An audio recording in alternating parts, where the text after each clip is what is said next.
संसदेत उत्तर देण्याची अमित शहांची हिंमत नाही। मोदी शहा आमच्या समोर संसदेत उभं राहायला घाबरतात। लाठीचार्ज पॅलेट गनच्या वापरावर शहांना उत्तर द्यावंच लागेल। राहुल गांधींचा हल्लाबोल, झारखंडमधील लाठीचार्जचाही निषेध। जंतर मंतरवर कुठलाही गोळीबार झाला नाही। राहुल गांधी अराजकता पसरवत आहेत। केंद्रीय मंत्री जे.पी. नड्डा यांची टीका। विरोधकांमुळे 15 दिवसांपासून संसदेचं काम रखडल्याचाही आरोप। अभिजित दिपकेंकडून झारखंडमधील विद्यार्थ्यांवरील लाठीचार्जचा निषेध। आंदोलक विद्यार्थ्यांवर क्रूर बळाचा वापर का? राजकीय पक्षांचा आंदोलनावरती कधी लाठीचार्ज होत नाही, दिपकेंचा निशाणा। झारखंडच्या रांचीमध्ये विद्यार्थ्यांवर पुन्हा लाठीचार्ज। विधान भवन परिसरातून आंदोलकांना पांगवण्याचा प्रयत्न। जेपीएससी जेएसएससी अनियमिततेवरून विद्यार्थी आक्रमक। परिसरात तणावाचं वातावरण। झारखंड लोकसेवा आयोगाचे माजी अध्यक्ष अटके। स्वातंत्र्य दिनाच्या पार्श्वभूमीवर वरळीमध्ये भाजपची भव्य तिरंगा रॅली। 2047 पर्यंत भारत विकसित देश बनणार, मुख्यमंत्र्यांचा निर्धार। तर तरुणांवर लाठीचार्ज केला तेव्हा तिरंगा आठवला नाही का? आदित्य ठाकरेंचा फडणवीसांवर घणाघात। धीरज परदेशीचं पार्थिव अहिल्यानगरमध्ये आणलं। डीवायएसपी चौकात हजारो समर्थकांचं आंदोलन। आमदार संग्राम जगताप, गोपीचंद पडळकर, अक्षय कर्डिले उपस्थित। परिसरात मोठा पोलीस बंदोबस्त तैनात।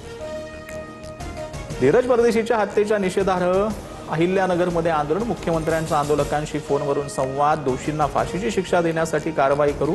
फडणवीसांच्या आश्वासनानंतर आंदोलन मागे। पवारांच्या राष्ट्रवादीच्या 8 खासदारांनी घेतली पंतप्रधान मोदींची भेट। जवळपास 20 मिनिटं चर्चा। मतदारसंघातील मुद्द्यांवरून पवारांच्या राष्ट्रवादीच्या पंतप्रधानांकडे 4 प्रमुख मागण्या।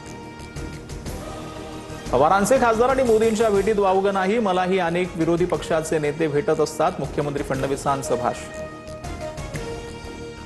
चंद्रशेखर बावनकुळेंकडून मराठ्यांवर अन्याय। बावनकुळेंनी केलेली चूक सरकारनं सुधारावी। मराठ्यांच्या हक्काच्या नोंदीवर हात टाकला तर हा डाव उधळून लावू। कुणबी प्रमाणपत्र रद्द करण्यावरून जरांगेंचा इशारा। खासदार सुप्रिया सुळेंच्या लेकीच्या रिसेप्शनला बड्या नेत्यांची हजेरी। पंतप्रधान मोदींसह अमित शहा, शरद पवार, सोनिया गांधी आणि राहुल गांधींनी दिल्या नवविवाहित जोडप्याला शुभेच्छा। परभणी ड्रग्ज प्रकरणात ठाकरेंच्या कळंबमधील नगरसेवकाला बेड्या। नगरसेवक मोहसिन मिर्झाला 4 दिवसांची पोलीस कोठडी। परभणीतील ड्रग्ज रॅकेटमध्ये बीड, लातूर, धाराशिव मधल्या आतापर्यंत 6 जणांना अटक।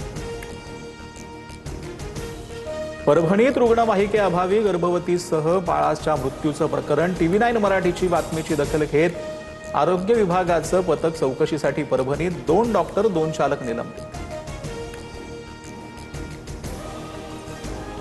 गडचिरोलीच्या जपतलाई या आश्रमशाळेत सर्पदंशानं 3 विद्यार्थिनींचा मृत्यू। मुलींचे मृतदेह ताब्यात घेण्यास पालकांचा नकार।